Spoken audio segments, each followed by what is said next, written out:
মোটের উপর বছরের শেষে কিন্তু পর্যটকদের উপচে পড়া ভিড় পুরুলিয়ায় অযোধ্যা পাহাড়ে। আর অযোধ্যা পাহাড়ের সংলগ্ন যে সমস্ত ড্যামগুলো বা ফলসগুলো রয়েছে সেখানে মানুষ কিন্তু ঘুরতে আসছে, দেখতে আসছে। ঘুরতে এসেছি।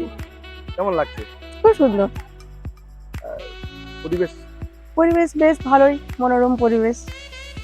অযোধ্যা পাহাড় এর আগে এসেছেন? না গো, এই ফার্স্ট এসেছি। আবহাওয়া ভালোই, হালকা হালকা রোদ উঠেছে, বেশ ঠান্ডা।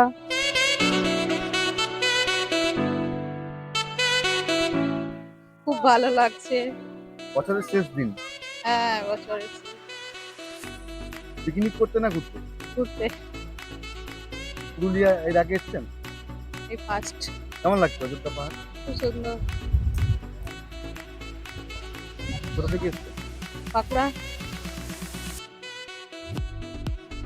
আবহাওয়া কেমন দেখছেন? পরিবেশ? আবহাওয়া ঠান্ডা আছে আজকে।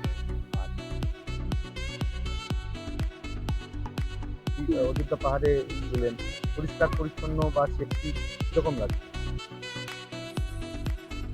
ঠিক আছে সব পরিষ্কার পরিচ্ছন্ন। কি নাম আপনার? রুমা দাস।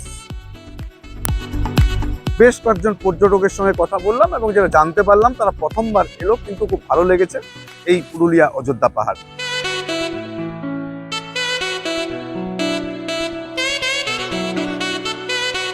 পুরুলিয়া থেকে রাহুল কর্মকার, এস নিউজ।